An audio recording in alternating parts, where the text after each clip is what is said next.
കൊഴങ്ങന്മാര്. 4 × 2 8. 8 × 3 24. 24 ൽ 1 കുറച്ച് 23. അപ്പൊ 12 23. ഇന്ന് 12 23-നാണ് 5000. മനസ്സിലായി? ഫ്ലാറ്റിൽ വെള്ളമില്ല, കറണ്ട് ഇല്ല, ലിഫ്റ്റ് വർക്ക് ചെയ്യുന്നില്ല. ഇതൊക്കെ പറയാനല്ല എന്നെ വിളിക്കുന്നത്. ഇതൊന്നും എന്റെ പരിധിപ്പെട്ട കാര്യങ്ങളല്ല. അതുകൊണ്ട് എന്നെ വിളിച്ചിട്ട് യാതൊരു കാര്യമില്ല. ഇതൊരു ശല്യമായല്ലോ. നിർത്തടി, നിർത്താൻ. അപ്പൊ പറഞ്ഞ കേൾക്കാൻ അറിയാം. ഇനി നാഷണലൊന്ന് വിളിച്ചു നോക്കട്ടെ, അവിടെ കാണുമായിരിക്കും. Hello hello hello. അവിടെ അല്ല, ഇവിടെ. നീയായിരുന്നു. എന്തടി ഇയാളെന്താ ഫോൺ എടുക്കാത്ത? ഞാൻ വിളിച്ചിട്ട്. പിന്നെ നീ എന്റെ ഭാര്യയല്ലേ വിളിച്ചു പറഞ്ഞ ഫോൺ എടുക്കാൻ? ഭാര്യ വിളിച്ചാൽ മാത്രമേ ഫോൺ എടുക്കുള്ളൂ? അതുകൊണ്ട് പേരിന് ഒരെണ്ണം പോലും ഇല്ലല്ലോ ഭാര്യ. നീ കൂടെ കൂടിക്കോടി. പരസ്പരം സഹകരിച്ചു എന്നാൽ നമുക്ക് പല കൊടുക്കൽ വാങ്ങലുകളും നടത്താം. അയ്യടാ, കൊള്ളാലോ മനസ്സിലിരിപ്പ്. മനുഷ്യനടുത്ത് ഈ ചവിട്ടി നിൽക്കുക. അപ്പോഴായോടൊരു എന്നാലേ നീ ആ തീനിറങ്ങിയേക്ക്. വെറുതെ കാല് പൊള്ളിക്കണ്ട. ഞാൻ വല്ലതും പറയും കേട്ടാ പവി. പറയടി. കാലത്ത് തൊട്ട് ഇവിടെ വെള്ളമില്ലെന്ന്. ലിഫ്റ്റും വർക്ക് ചെയ്യുന്നില്ല. ഇതൊക്കെയല്ലേ? ഇതൊക്കെ നമ്മൾ രണ്ടുപേരും തീരുമാനിച്ചാൽ തീരുന്ന പ്രശ്നങ്ങളല്ല. പിന്നെ ഞാനിപ്പോ എന്ത് ചെയ്യും? ഏത് ഫ്ലാറ്റിൽ ചെന്നാലും വെള്ളമില്ല വെള്ളമില്ല എന്ന് പറഞ്ഞ് നിലവിളിയാ. ഞാനിപ്പോ വെള്ളത്തിന് എവിടെ പോവാനാ? എവിടെ പോയാലും ഇന്ന് ഒരു തുള്ളി വെള്ളം കിട്ടുകയില്ല. ഒന്നാമത് ഇന്ന് ഹർത്താല്. ഒരു പെട്ടിക്കട പോലും തുറന്നിട്ടുണ്ടാവില്ല. പിന്നെ കോർപ്പറേഷൻ വെള്ളത്തിന്റെ കാര്യം ഞാൻ പറയേണ്ട കാര്യമില്ലല്ലോ. 3 ദിവസമായിട്ട് മുടക്കവാ. ഇനി കായലിൽ നിന്ന് കൊണ്ടുവരാന്ന് വെച്ചാൽ കുറഞ്ഞൊരു 5 കിലോമീറ്റർ എങ്കിലും നടക്കണം. ടാങ്കർ സൂര്യ എവിടെ? അവനെ വിളിച്ചിട്ട് കിട്ടുന്നില്ലാന്നേ. ഒന്ന് വിളിച്ചേ. വിളിച്ചു കിട്ടണ്ടേ? നീ ഒന്നും കൂടി ഒന്ന് വിളിക്കാൻ. നീ പറഞ്ഞുകൊണ്ട് മാത്രം ഒരിക്കൽ കൂടി ഞാൻ വിളിക്കാം. ബെല്ലടിക്കുന്നുണ്ട്. സുരേന്ദ്രൻ, നീ എവിടെയാ? എടാ സുരേന്ദ്ര നാറി, നീ എന്ത് പണിയെ കാണിച്ചത്? നിനക്കറിയാമല്ലേ നീ ഇവിടെ വെള്ളം കൊണ്ടുവന്നില്ലെങ്കിൽ ഇവിടുത്തെ കാര്യങ്ങളൊന്നും നടക്കൂലെന്ന്. നീ ഏത് മറ്റടുത്ത് പോയി കിടക്കുക? ഞാൻ വെള്ളം കൊണ്ടുവന്നതാ മാലതി. പിന്നെ എന്താ ഇടയ്ക്ക് വെച്ച് വെള്ളം ചോർന്നു പോയോ? പുലർച്ചെ വരുന്ന വഴിക്ക് സ്റ്റേഷന്റെ അടുത്ത് വെച്ച് ഹർത്താലുകാരനെ തല്ലി വെള്ളം കൊള്ളുമാര് പൊട്ടിച്ച് കളഞ്ഞ്. അതുകൊണ്ട് ടാങ്കർകാരും ഞങ്ങളും മിന്നൽ പണി മുടക്കില്ല. അങ്ങനെ പറഞ്ഞിട്ടുണ്ടെങ്കിൽ ഈ ഫ്ലാറ്റിലുള്ളവർ പിന്നെ വെള്ളത്തിൽ എന്ത് ചെയ്യും? എന്ന് പറഞ്ഞാൽ ഞാൻ എന്ത് ചെയ്യാനാ? എനിക്ക് എന്റെ ജീവനല്ലേ വലുത്. ഞാൻ ആശുപത്രി ചികിത്സയില്ല. അപ്പൊ ശരി.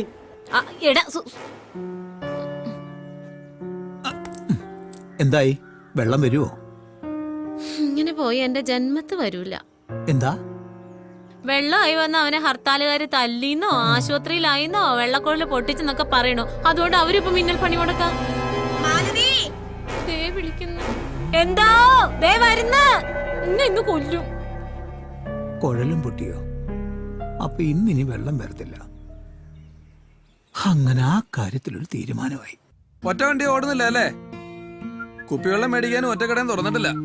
അപ്പാവി വെള്ളത്തിന്റെ കാര്യം വല്ലതും നടക്കുവോ? വെള്ളത്തിന്റെ കാര്യോ? എടോ, കുടിവെള്ളത്തിന്റെ പ്രശ്നം. നോ രക്ഷ സാറേ. ബിവറേജിൽ ലണ്ടനിൽ വരെ സാധനങ്ങൾ ഇറക്കി കൊടുക്കുന്നുണ്ടെന്നാ പറഞ്ഞത്. ഇവിടെ ഈ അപ്പാർട്ട്മെന്റിൽ മാത്രം കുടിക്കാനും കുളിക്കാനും ഒരു തുള്ളി വെള്ളമില്ല. ഞാൻ ട്രൈ ചെയ്യുന്നുണ്ട് സാറേ. എന്തിന്? വെള്ളം എത്തിക്കാൻ. ട്രൈ ചെയ്. ഈ പരിശ്രമത്തിന്റെ പാറക്കെട്ടിന്റെ ഇടയിലാണല്ലോ വിജയത്തിന്റെ നീരറവ. സാറിന്റെ സുവിശേഷം കേട്ട് നിക്കണമെന്ന് എനിക്ക് ആഗ്രഹമില്ലാഞ്ഞിട്ടല്ല, പക്ഷെ കുറച്ച് തിരക്കുണ്ട്. പോലെ ഇന്നലെ ഇവിടെ നിന്റെ കൂടെ ഒരു പെണ്ണ് കിടക്കുന്നുണ്ടല്ലോ. സത്യത്തിൽ ആരാ അത്? പെണ്ണോ? എന്റെ കൂടെയോ? ഞാനാ ടൈപ്പൊന്നും അല്ല. ഏത് ടൈപ്പാന്നൊന്നും എന്നെ പഠിപ്പിക്കണ്ട. പെണ്ണേതാന്ന് പറ. സാർ ആള് കൊള്ളാമല്ലോ. അപ്പൊ സാറ് തൽപര കക്ഷിയല്ലേ? ആണെങ്കി വഴിയുണ്ടാക്കാം. എപ്പോ? എങ്ങനെ? ഏത് ടൈപ്പാ സാറിന് വേണ്ടത്?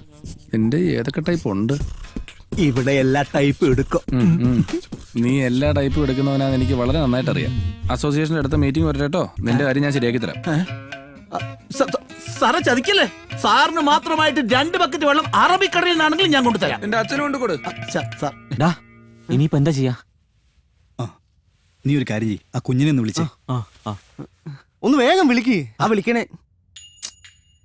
സ്പീക്കർ ഇടും. എടുക്കണില്ലല്ലോ. കുഞ്ഞേട്ടാ ഞങ്ങളാ മക്കളെ. പൊളിച്ചില്ലേ? അവളിവിടെ പൊളിക്കാണ് എന്റെ കുഞ്ഞ. പൊളിക്കാനുള്ള ഞാൻ അവളെ കൂടെ തന്നത്. ആ പൊളിയല്ല ഈ പൊളി. ഇവിടെ മൊത്തത്തിൽ സീന. എന്തൊരു സീൻ? അവള് രാവിലെ എഴുന്നേറ്റ് കൂകി വിളിച്ച് അപ്പാർട്ട്മെന്റ് ആകെ അലമ്പാക്കി. കൂകി വിളിക്കാനോ? അങ്ങനെ വരാൻ വഴിയില്ല. നിങ്ങളൊക്കെ വല്ല വെള്ളം കൊടുത്തായിരുന്നോ? എന്റെ കുഞ്ഞേട്ടാ, അതിന് കൊടുക്കാൻ ഇവിടെ പൈപ്പിൽ ഒരു തുള്ളി വെള്ളമില്ല. ആ വെള്ളമല്ല, ഡ്രിങ്ക്സ് മദ്യം കൊടുത്താന്നു. കാലത്ത് തന്നെ രണ്ടെണ്ണം ഡ്രൈ ആയിട്ട് അവളെ പൂശിയത്. ചതിച്ച നിങ്ങൾ എന്ത് പണിയാ കാണിച്ചത്? അതൊക്കെ മദ്യം കൊടുക്കാൻ പാടില്ല. അവള് മദ്യം കഴിച്ചു കഴിഞ്ഞാൽ വൈലന്റ് ആണ്. അതിലുപരി ഭയങ്കര തറയമായിരിക്കും. ഞാനത് പറയാനും മറന്നുപോയി. ഇനിയിപ്പോ എന്ത് ചെയ്യും? അതെ, ഇനിയിപ്പോ ഒന്നും ചെയ്യാനില്ല. അവളെ ഏതെങ്കിലും മുറിയിലിട്ട് പൂട്ട്. 3-4 മണിക്കൂർ കഴിയുമ്പോൾ പറ്റിറങ്ങും. അപ്പോഴേക്കും ഞാൻ അവിടെ വരാം.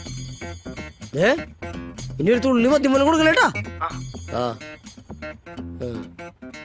പിള്ളേര് പണിയാണ്. ആര്?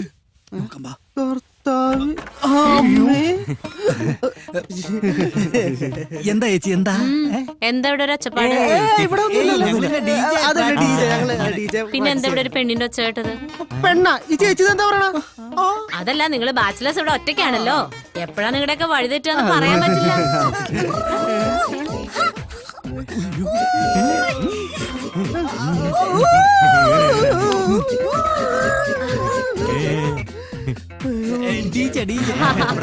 ഈ പിള്ളേരുടെ ഒരു കാര്യം നിങ്ങൾക്ക് മാറിക്കാൻ ഞാൻ ഇവിടെ തൂക്കട്ടെ. ചേച്ചിക്ക് ഇന്ന് ഫുൾ റെസ്റ്റാ. അലക്ക്, തൊട, അടി തുടങ്ങിയ എല്ലാ ജോലികളും ഇന്ന് ഞങ്ങൾ ചെയ്യും. ചേച്ചി ഇന്ന് full എനിക്ക് leave ആ. തുടക്കണ്ടേ? അങ്ങോട്ട് പോ. നീ അകത്ത് പോയിട്ട് അവൾ അണ്ണാക്കി വന്ന് തുണിയും തരും. നീ കുഞ്ഞിനെ ഒന്നുകൂടെ വിളിച്ച. വിളിക്ക്, പുറപ്പെട്ടോന്നറിയാലോ. ഹലോ. ഓ മതി പ്രാർത്ഥിച്ചത്, അവരെത്താറായി. നീ പോയി തുണി മാറ്. ഈ തുണിക്ക് ഇപ്പൊ എന്താ കുഴപ്പം? അതെ, ഇവിടെ നടക്കുന്ന ഫാഷൻ ഷോ അല്ല, മോളുടെ കല്യാണ നിശ്ചയമാണ്. കല്യാണ നിശ്ചയം. അത് തന്നെയാ ഞാനും പറഞ്ഞേ. ഈ സെറ്റ് മുണ്ടൊക്കെ കൊടുത്ത് മുല്ലപ്പൂവൊക്കെ ചൂടി അമ്മായി കളിക്കൊന്നും എന്നെ കിട്ടത്തില്ല. ഇതേ മോഡേൺ ലുക്കാ. അതിന് ലുക്കാൻ നീയല്ലല്ലോ പെണ്ണ്, നിന്റെ മോളല്ലേ. ഏതാണ്ട് അസൂയപ്പെട്ടിട്ട് കാര്യമില്ല. ഇനി വരുന്ന ആൾക്കാര് ഞാൻ അവളുടെ ചേച്ചിയാന്ന് വിചാരിച്ചാലും കുഴപ്പമില്ല. കുഴപ്പമില്ല. രണ്ടാളും ഇവിടെ ചൊല്ലിക്കൊണ്ടു നിന്നോ? അമ്മേ അമ്മേ നല്ല മോളെ ചേച്ചിന്ന് വിളിക്കേ. അച്ഛാ, ഇതുവരെ ബ്യൂട്ടീഷ്യൻ വന്നില്ല. ബ്യൂട്ടീഷ്യൻ ഉടനെ തന്നെ എത്തും. ഞാൻ അയാളെ കുറെ നേരമായി വിളിക്കണേ. മോളൊരു കാര്യം ചെയ്യും, ഈ അമ്മ ചേച്ചിനെ വിളിച്ചിട്ട് അകത്തേക്ക് പോകും. എന്താ അമ്മച്ചി വിരിച്ചെഴുതിയത് അമ്മ ചേച്ചി. ഓ ഒരു തമാശ. വാ മോളെ. ഭഗവാനെ കൃഷ്ണ, വരുന്ന ഏതെങ്കിലും കഴുതകൾക്ക് അവളെ ഇഷ്ടപ്പെട്ട് പിടിച്ചോണ്ട് പോണേ. മരണോ?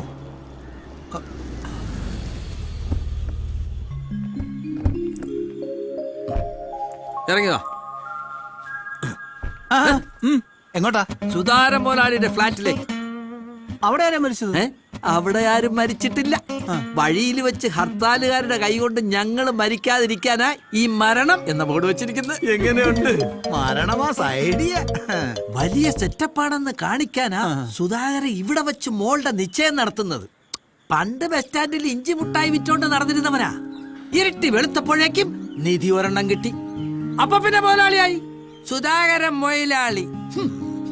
നമ്മളാരാണാവോ? വകയിലൊരു അമ്മാവനാ. ഓസിന് നക്കാൻ വരുമ്പോഴെങ്കിലും ആ വാ കൊണ്ടൊരു നല്ല വാക്ക് പറഞ്ഞുകൂടെ എന്റെ അമ്മാവാ? ഇല്ലെങ്കിൽ ഇളകി അങ്ങ് പോകും. അതെ, ഈ മൂത്രം ഒഴിക്കുന്ന സ്ഥലം എവിടാ? മുള്ള മുട്ടിയിട്ട് തൊണ്ട പൊട്ടി.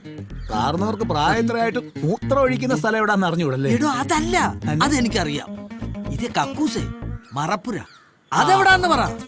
അത് മുകളിൽ സുധാകര മുതലുള്ള ഫ്ലാറ്റ് ഉണ്ട്. എന്നാ അത് പറഞ്ഞാ പോരായിരുന്നോ? തൊണ്ട പൊട്ടിയിട്ട് വയ്യ, വേഗം പാടി. ഇയാള് മൂത്രം ഒഴിക്കുന്ന തൊണ്ടേ കൂടെയാണോ? അമ്മാവനാ? എന്തോന്ന് ഫ്ലാറ്റിന് സുധാകരൻ? നിനക്കൊരു 2 നിലയുടെ മോളിൽ കൂടെ പോയി താമസിച്ചൂടായിരുന്നു? നടന്ന് ഓടി ഇരുന്നും പടികൾ കയറിയൊക്കെ ക്ഷീണിച്ചു, നടുവോടി. പിന്നെ ഈ കക്കൂസ് എവിടാ? തൊണ്ട പൊട്ടിയിട്ട് ഇപ്പൊ വെള്ളം ചാടും. അയ്യോ, വഴിയിലൊക്കെ വീടരുത്.